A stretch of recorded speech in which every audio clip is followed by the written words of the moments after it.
Les systèmes de logistique peuvent être adaptés dans une très large mesure aux impératifs de production de chaque client. À la base, on pourra opter pour un système à palettes ou, comme ici, sans palettes.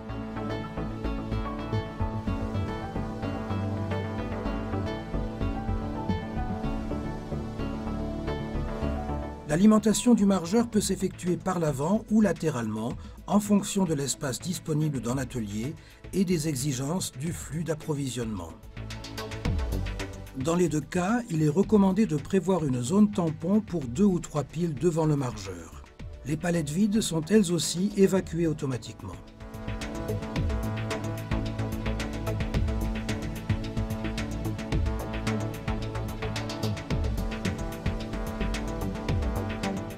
À la réception, le processus est similaire. L'acheminement de la pile peut être effectué soit par un transporteur à rouleau, comme ici, soit au moyen de plaques porte-piles mobiles.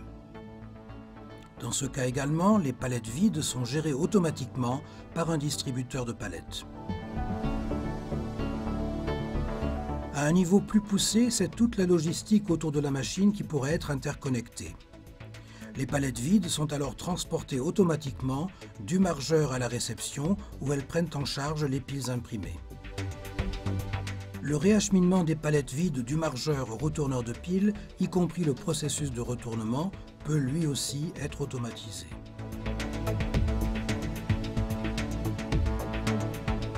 Mais il est possible d'aller encore plus loin dans l'automatisation.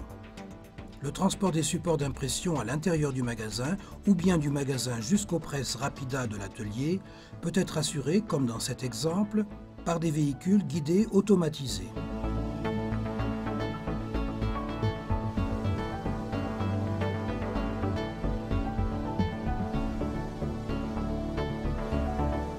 Des caméras ainsi qu'un système sophistiqué de RFID surveillent les mouvements et les stocks.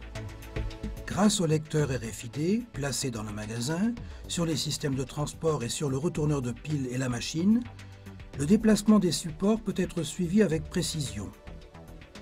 L'emploi de ces systèmes permet par ailleurs de réduire considérablement les stocks.